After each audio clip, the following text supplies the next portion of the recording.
When establishing a subpanel fed from a main panel, it's crucial to understand the National Electrical Code, or NEC, requirements for feeder breaker sizing. In this specific scenario, a 200 amp service is already established at a garage, and the house is being built on the same premises with the subpanel fed from the garage. The subpanel is rated for 200 amps and is fed with 4/0 conductors. The question arises whether the feeder to the subpanel can be fed by a second 200 amps breaker installed at the main panel, or if it must be limited to 75% of the established service.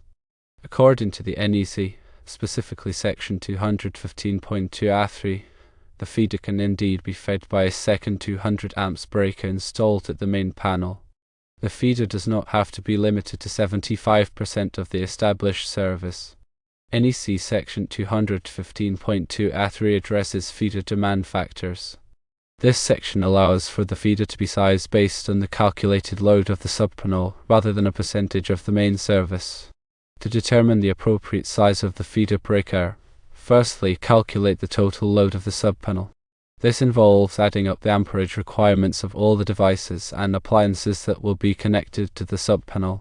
This calculation must be performed according to the NEC guidelines, which take into account factors such as the type of load, the duty cycle, and any applicable demand factors.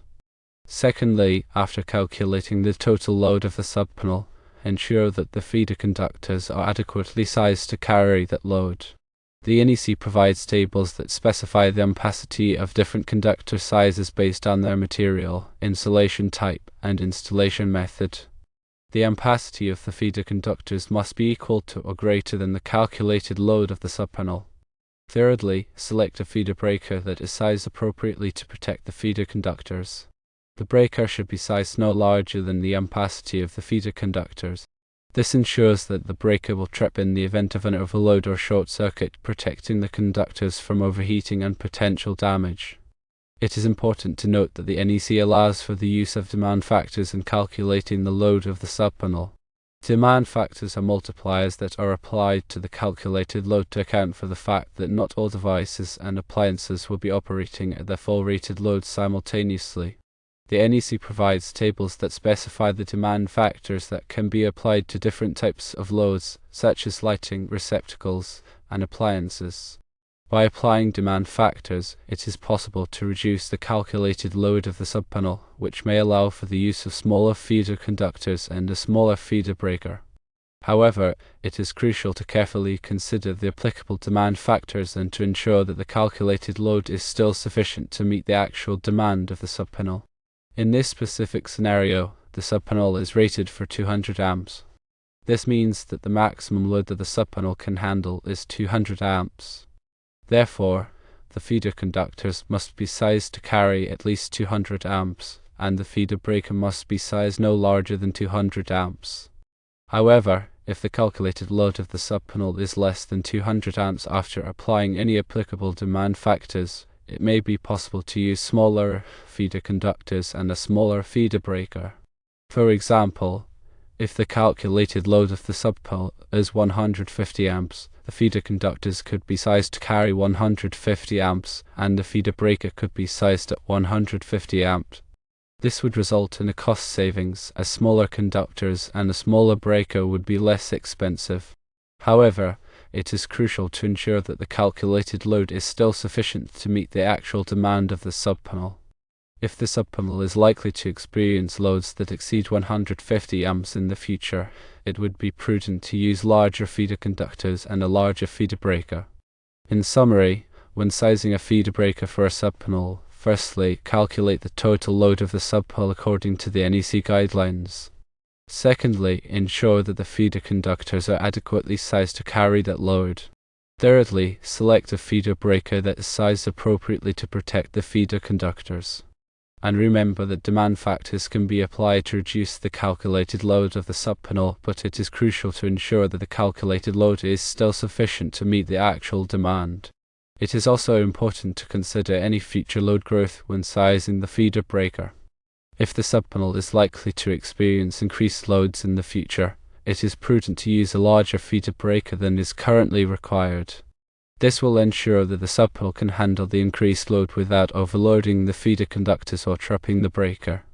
When installing the feeder breaker, ensure that it is properly labeled.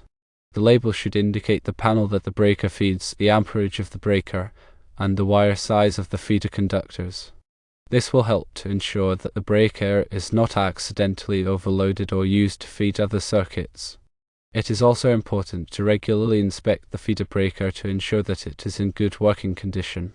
Check the breaker for any signs of damage, such as cracks or discoloration. Also, test the breaker to ensure that it trips properly when overloaded. If the breaker is not in good working condition, it should be replaced immediately.